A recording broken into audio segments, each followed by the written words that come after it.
Bismillahirrahmanirrahim. Assalamualaikum warahmatullahi wabarakatuh. Perkenalkan, nama saya Alifah Huwaida dengan NPM 1821030097, mata kuliah pembelajaran mikro. Di sini saya akan memberikan materi tentang pemberdayaan masyarakat di bidang pertanian, pendistribusian hasil tani melalui e-commerce.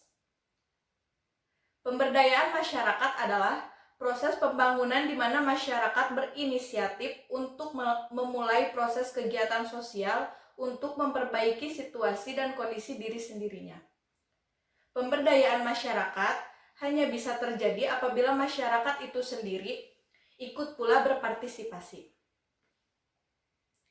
Selanjutnya, e-commerce dapat diartikan sebagai kegiatan bisnis melalui jasa elektronik, yang pada dasarnya adalah transaksi barang dan jasa. Bila komoditasnya pertanian, maka sering digunakan istilah e-agribisnis. E-commerce dapat diartikan sebagai kegiatan bisnis melalui jasa elektronik. Kegiatan bisnis pada dasarnya adalah transaksi barang dan jasa. Maka e-commerce dapat disebut juga sebagai transaksi barang dan jasa dengan menggunakan jasa elektronik. E-commerce dalam perkembangannya lebih banyak menggunakan jasa mobile phone dan internet. Ada kendala yang dihadapi para petani di daerah desa atau pelosok, salah satunya adalah belum bisa mengakses e-commerce karena minimumnya jaringan internet.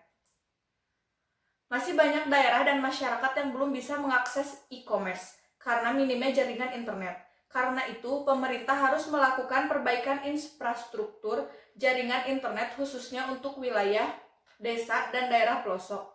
Sebab, para produsen pangan sebagian besar tinggal di pedesaan yang masih sulit dijangkau oleh jaringan internet. Apabila pemerintah melakukan perbaikan infrastruktur jaringan internet ke wilayah desa dan daerah pelosok, maka tidak hanya menguntungkan bagi para petani saja, tetapi juga mengatasi kendala pelaksanaan pendidikan online yang beberapa waktu lalu mengalami kendala akibat minimnya jaringan internet. Selain itu juga meningkatkan kualitas sumber daya manusia di bidang pertanian agar mereka mudah menggunakan fasilitas e-commerce.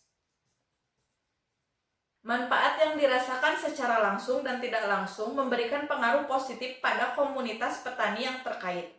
Semakin luasnya jalur pemasaran pelaku bisnis yang meningkatkan permintaan produksi dan memacu pengadaan produksi di kalangan komunitas petani, di mana selalu diharapkan untuk meningkatkan produksi dengan standar kualitas yang ditentukan. Dengan lebih terpacunya kegiatan pengadaan, kesempatan untuk meningkatkan taraf hidup para petani dan keluarganya terbuka lebar. Perkembangan e-commerce untuk bidang pertanian diharapkan mampu meningkatkan daya saing produk pertanian lokal Indonesia. Masalah yang sering dihadapi dalam bidang pertanian di Indonesia adalah penetapan harga, panjangnya rantai pemasaran, dan terbatasnya hak wewenang petani. Masalah tersebut menyebabkan tidak adanya pengetahuan petani mengenai penawaran dan permintaan. Dengan adanya e-commerce, khususnya di bidang pertanian, memberikan banyak perubahan dan kemudahan baik bagi petani maupun konsumennya. E-commerce telah membantu secara tidak langsung dalam meningkatkan kesejahteraan dan mendorong proses pemberdayaan komunitas petani.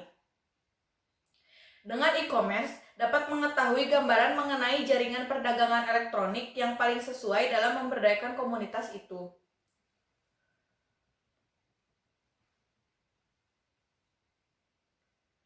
Karena lahan pertanian merupakan mata pencaharian utama para petani, maka hasil pertanian tersebut akan dijual, yang biasanya lewat pasar tradisional atau koperasi desa. Para petani masa kini harus diajari tentang menentukan harga penjualan dan modal serta cara pengelolaan keuangan apabila ada pemasukan. Era digital telah mengubah semua sistem industri dunia, tidak terkecuali di bidang pertanian dan pangan. Di masa silam, mungkin orang sudah familiar dengan sistem transaksi barter atau saling menukar barang hasil pertanian. Namun, di industri modern, teknologi telah mengambil alih sistem konvensional yang ada. Transaksi konvensional dilakukan secara elektronik oleh konsumen secara langsung maupun beberapa perusahaan mengandalkan sistem komputer. Sama seperti sektor industri perdagangan lainnya, E-commerce yang memasarkan hasil pertanian memiliki ciri khas dan keunikan yang membedakan dengan jenis transaksi elektronik untuk produk lainnya. Berikut ini adalah keunikan e-commerce. Yang pertama, memotong rantai nilai. Maksudnya adalah, jika biasanya konsumen membeli sayur di pasar atau supermarket,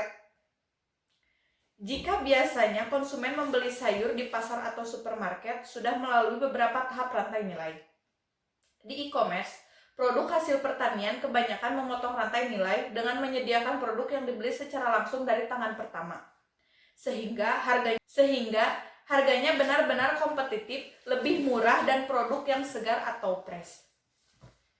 Yang kedua, marketplace dengan model store. Untuk penanggulangan masalah pemantauan dan standar kualitas secara kuantitas penjualan.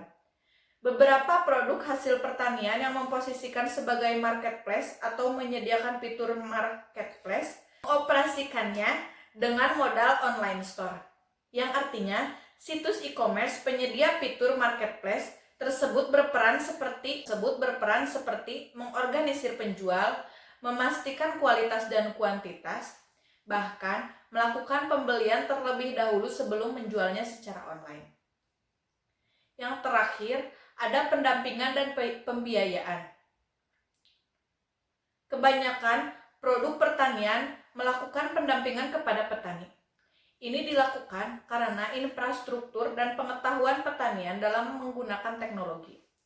Tidak sedikit juga situs e-commerce produk hasil pertanian melakukan pembiayaan kepada petani untuk memastikan stok barang mengikuti pola transaksi budidaya dengan pola yang sudah ada. Di tengah pandemi seperti ini, membutuhkan adanya perbaikan sistem distribusi hasil pertanian untuk mempermudah aksesibilitas, memperpendek rantai pasok, dan pemerataan distribusi pangan. Selain itu, juga perlu meningkatkan produksi dalam negeri untuk memperkuat ketahanan pangan dalam negeri. Sistem e-commerce diperlukan untuk mengurangi tingkat kontak langsung antar manusia. Sistem ini juga lebih cepat dan praktis dalam penggunaannya. E-commerce juga cocok untuk kalangan muda, dan menurut saya, pemerintah serius memberdayakan para milenial agar menggeluti pertanian sehingga ada regenerasi petani yang baru. Sekian materi yang bisa saya sampaikan. Ditutup. Wabillahi taufiq wal hidayah. Wassalamualaikum warahmatullahi wabarakatuh.